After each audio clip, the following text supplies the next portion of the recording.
friends, I'm going to review Saaho. But before that, let me share some news. Did you hear this? French director Jeremy Saleh disses Saaho makers for copying his movie. He accused that Saaho is a ripoff of his movie Largo Winch that had released in 2008, and also suggested the makers that if you steal my work, at least do it properly.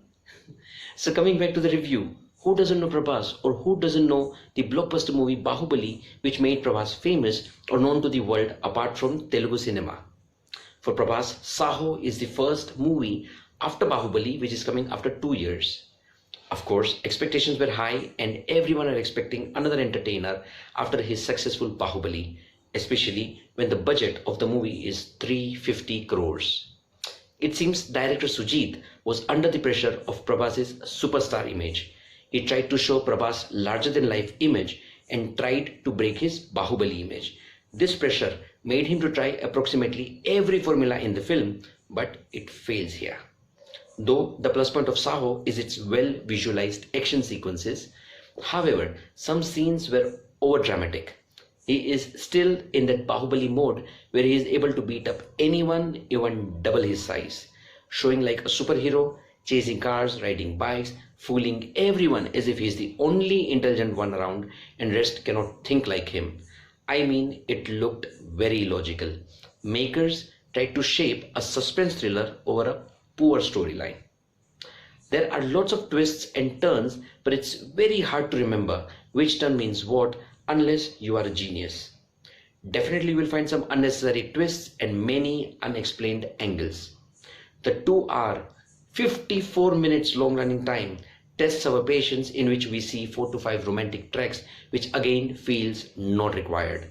Music is an upset too, except for 2 songs, Psycho Saiya and Any Sony. Director also finds time for romance between Prabhas and Shraddha, but this one looks like a forced romance and not natural, which South Indian directors are famous for. So like you know, it is a Bollywood debut for Prabhas, whereas Telugu debut for Shraddha Kapoor. Now let's talk about Prabhas' dialogue delivery. In Bahubali, Sharat Kelkar had given voiceover for him, which was so soothing and matched his personality. But here, Prabhas has mouthed his own dialogues, which is again a letdown and will make you think if Sharat Kelkar should have given voiceover again. Acting wise, Prabhas fans won't be disappointed, but I would like to mention Shraddha Kapoor here. She has been shown very beautifully in the movie and her acting is decent as always. The thing which drew my attention was Saaho's huge star cast like Mahesh Manjrekar, Nil Nitin Mukesh, Jackie Shroff, Mandira Bedi, Chunky Pandey and Tinu Anand. But out of all, only Chunky Pandey succeeds to impact the audience with his acting and gangster-like salt and pepper look. At first instance, you can't believe it's Chunky who played Akhri Pasta in Houseful. He is damn good. Jackie's role ends before it starts, but still he is good with what he plays and connects with the audience.